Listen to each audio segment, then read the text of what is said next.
Hey there, I'm Alex Kidman and this is the Oppo A80. Let's get into the review.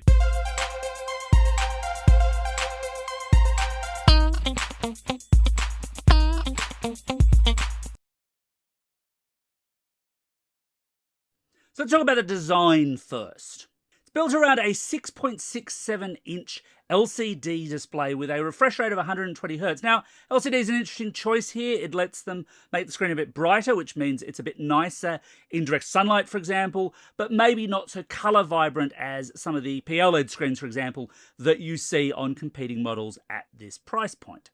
The resolution equates out to just 720p, which again is another one of those choices that you see in budget phones. Pretty much every budget phone has to make a choice around which features are we going to include, which ones are we not. So 720p is the price you pay here, and it's okay. I would have preferred 1080, obviously, but 720 is workable enough for what it is. The screen itself has some fairly noticeable bezels, if that's a problem for you. Again, it's not one of those things that terribly fusses me, but I know it is one of those things that my viewers do sometimes get very passionate about.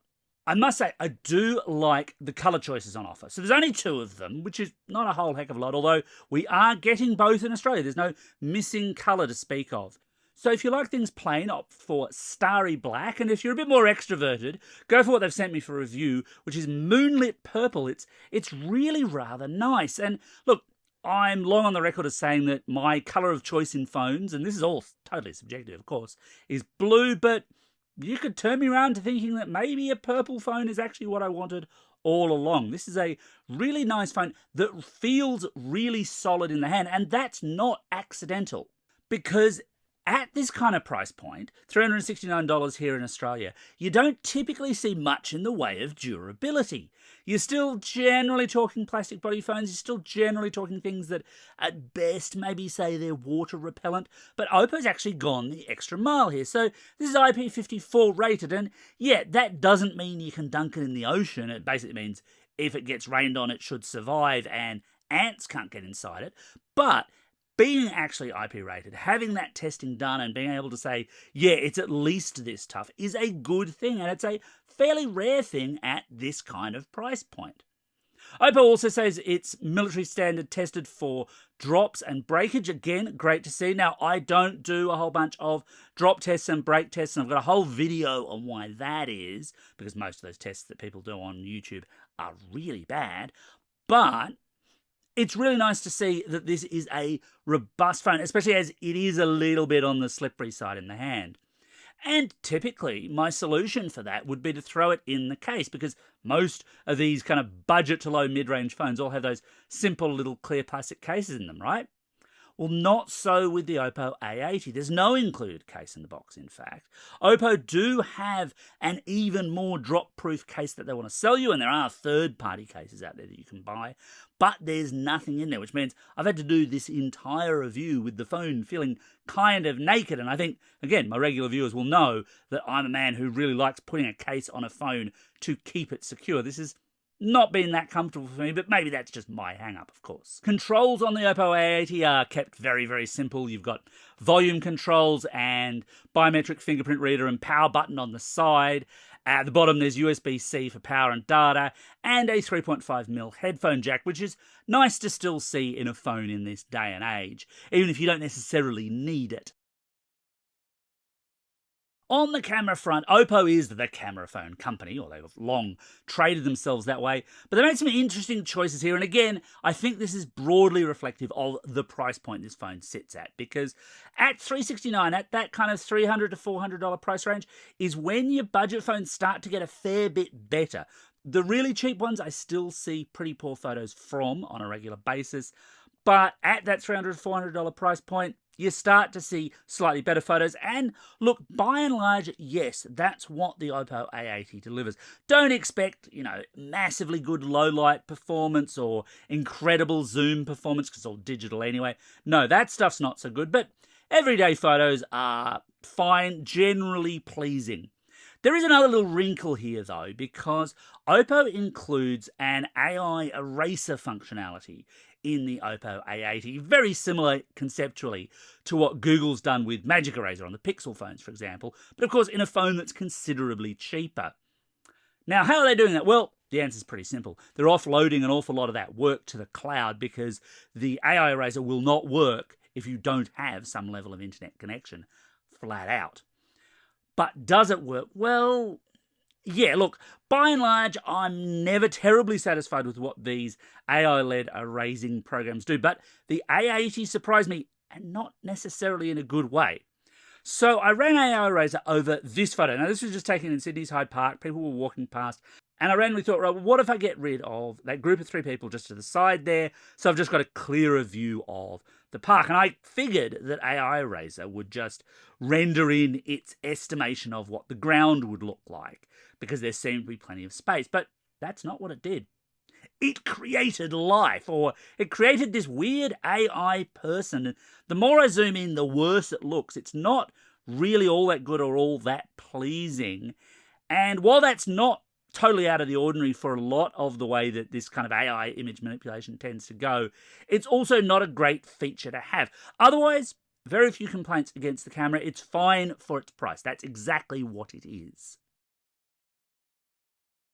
The Oppo A80 is built around MediaTek's Dimensity 6300 with 8GB of RAM and 256GB of onboard storage, and you can supplement that with microSD card storage, which is a feature I always love to see. Now, there's a lot of competition, obviously, in this $300 to $400 price point space for phones, so I was very keen to see how the Oppo A80 would compare. And to test that out, I first ran it through Geekbench 6's CPU test to see how that Dimensity would stack up.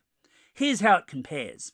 So as you can see, the Motorola Moto G85 has a slight edge there, but honestly, not really at a level where you'd automatically pick it with day-to-day app usage. It is, however, a slightly less even battle if we look at GPU performance here using 3D Mark.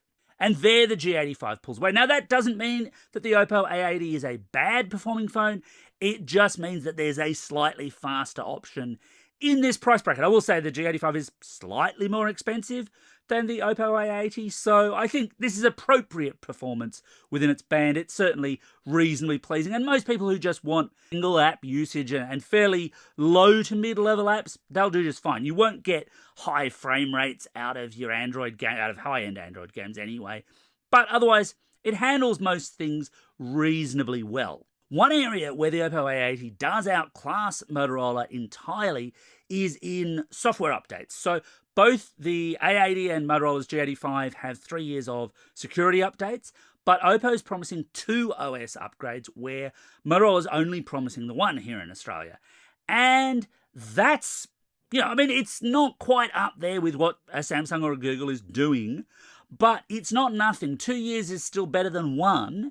And I'd rather see more again, of course, but it's still pleasing to see that they're offering it and that it should come through. Although, of course, with ColorOS on board, and ColorOS is Oppo's launcher and suite of other apps that it installs on its phones.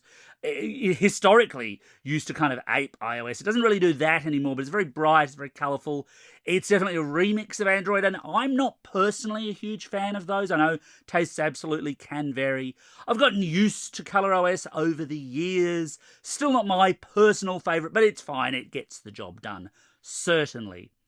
Something I'm much less keen on, though, is pre-installed apps, and there's a fair few of them here, and yes, inevitably Booking.com is there, because of course it is. Booking.com will infest every single Android phone on the planet by the end of the year, I'm sure, but at least you can actually uninstall them. On the networks front, this is a 5G capable phone, nice to see at this price point, although not entirely unprecedented. Just sub 6 GHz, of course, and I hit between my usual 200 to 400 meg down, testing on the Telstra network in Sydney. Your own network experience may vary. Essentially speaking, this is fine. It's not exceptional in that regard, but it works well enough. On the battery front, look, the vast majority of Android phones right now have 5,000 mAh batteries. There's very few exceptions to that. The Oppo A80 is one of those exceptions, but it's not an exception that has a smaller battery. It's got a slightly larger one, 5,100 mAh. So does that 100 mAh add up to a whole lot more battery to lifetime? Well, no. Putting it through my standard YouTube battery test and comparing it against that same suite of phones shows that its performance is actually pretty good. What I look for in this test is to get at least 90% battery life remaining after an hour's usage, because phones that fall under 90% after an hour of that usage tend to struggle to last through a moderate day's usage. 95 is great there. But it's not exactly a huge, super standout phone in this regard. It's just good, and good is not bad, of course. On the charging front, you can theoretically charge the Oppo A80 quite quickly. It'll take up to 45 watts through one of Oppo's Super VOOC chargers, but there's a catch. And the catch is that there isn't a Super VOOC charger in the box. You'd have to have one already or buy one. It's USB-C and it will take other chargers, of course. But it's interesting to see at this price point chargers being dropped, because a lot of Oppo's competitors are still not doing that. They're still including chargers in the box. So a choice was definitely made there. So should you buy the Oppo A80? Well, look, this is a really solid competitor. The battery life is good. Outside of the AI malarkey, the cameras are decent for the price. The build quality is really nice, even if the screen isn't perhaps the sharpest. There's a fair amount to like here. Now, there are, of course, other choices, and if you put a gun to my head right now and said, pick this or the Moto G85, I've got to be honest, I'd probably opt for the Moto G85, but I wouldn't be disappointed if I ended up with the Oppo A80 in this price range. They're very close competitors. And that's my take on the Oppo A80. What do you think? What do you want to know? Hit me up in the comments below, and as always, thanks for watching, and don't forget to hit like and subscribe.